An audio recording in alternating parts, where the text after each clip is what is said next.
It was his kingdom, and everyone was there to serve him. The prosecutor in the Diddy trial did not hold back, laying out why the government believes that he should possibly spend the rest of his life behind bars. Standing directly in front of the jury, Assistant U.S. Attorney Christy Slavic had a PowerPoint presentation, helping the jury understand how all the pieces that the government had been laying out for the last 2 months all fit together, starting with the most serious charge, RICO. Meanwhile, sitting behind her is Diddy, with his chair pushed all the way back away from the defense table, and he is looking straight ahead with his hands in his lap. I'm talking unusually still. Throughout this trial, I've reported that he has been an active participant of his own defense. He's usually looking at the screen in front of him, writing sticky notes. He was doing none of that today. One of the first things that the prosecutor did was acknowledge to the jury that RICO is usually associated with the mafia or the mob. Though she acknowledged that this isn't the same thing, she broke down a similar chain of command, saying at the top of this chain was Diddy, the boss, and right under him, his loyal lieutenants, including Christina Quorum, his chief of staff,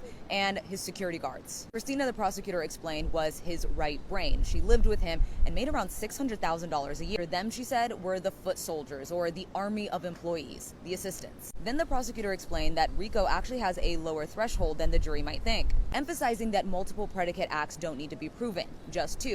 And the two can be as simple as his assistants getting drugs for Diddy twice. And that's a predicate act that the prosecution decided to start with, drug distribution, explaining that drugs were a, quote, essential ingredient to every freak-off. Keep both Cassie and Jane awake and compliant for days during these freak-offs. He went on to say, we are not talking about marijuana, we are talking about hard drugs, then started naming them: Coke, Molly, K, GHB, Xanax, Oxy, Mushroom, and Tusi.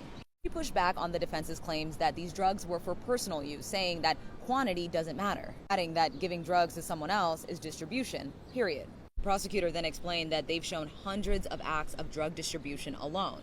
That didn't stop them from going through the other predicate acts. Then dedicated an hour to breaking down count 4, which is the sex trafficking of Jane. All while she's doing this, also present in the court are Diddy's 3 teenage daughters. They have been missing from the courtroom since week 1, but they were there hearing everything that they missed, including explicit text messages. Now, I couldn't get a read on their expression, but I did notice that Chance was sitting in between the twins, and on the left side of them was Mama Combs.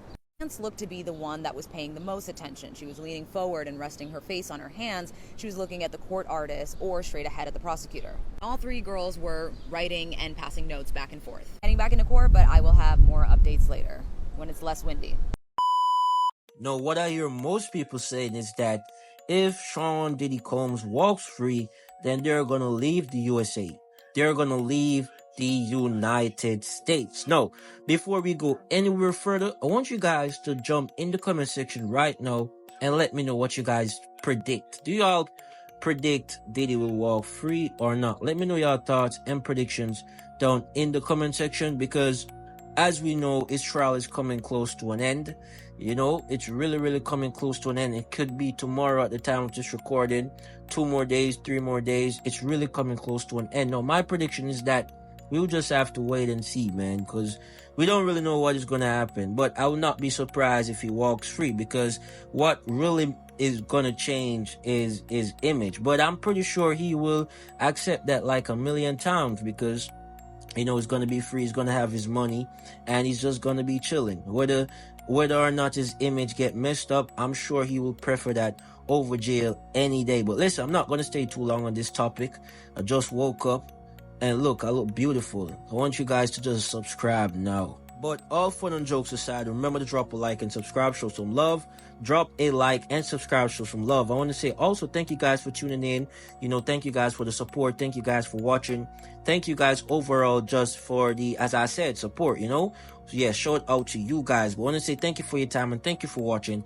It is your boy Premium Celeb, and as usual, I'm out.